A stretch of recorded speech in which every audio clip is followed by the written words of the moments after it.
basically, gaming is kind of screwed as consoles start to become less and less relevant.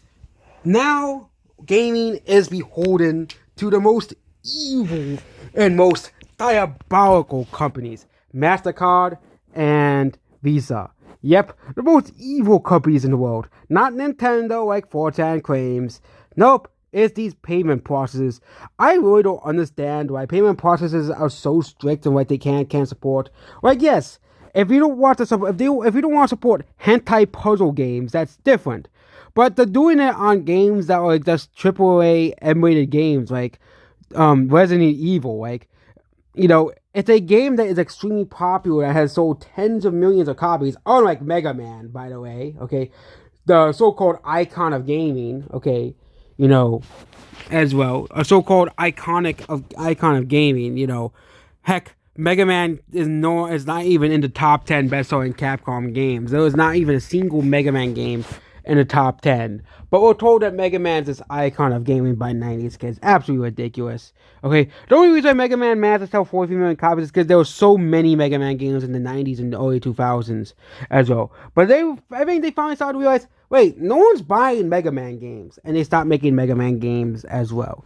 Okay, but yeah, other companies are basically just bending over backwards to these companies, MasterCard, Visa, and stuff, and, it is kind of ridiculous that, these emulated games, we can't have private chats in video games now, okay?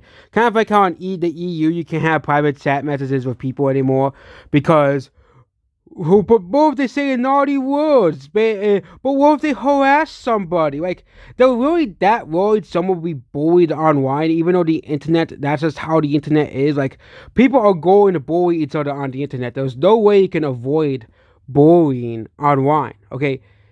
The easiest way to avoid internet bullying is to not go online at all. That's simple. You don't need to have companies to police us and tell us, oh, you can't say these bad words, or you say these bad words towards someone online.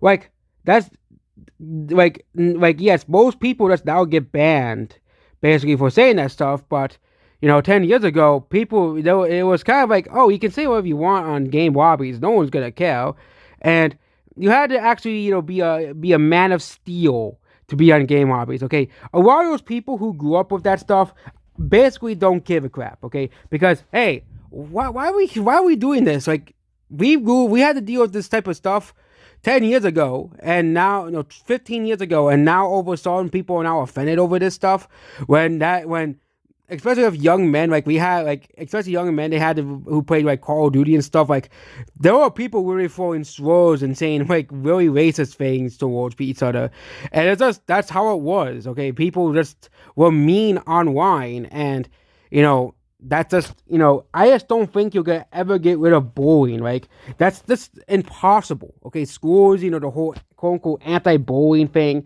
well, yes, it worked to some extent, but it's not gonna end bullying, okay? There's always gonna be someone who's gonna wanna bully somebody as well, and bullying has decreased in real life because people have basically turned to game chats and internet to basically just mess around with people online as well, or in game chats, but nope, you can't do that anymore as well.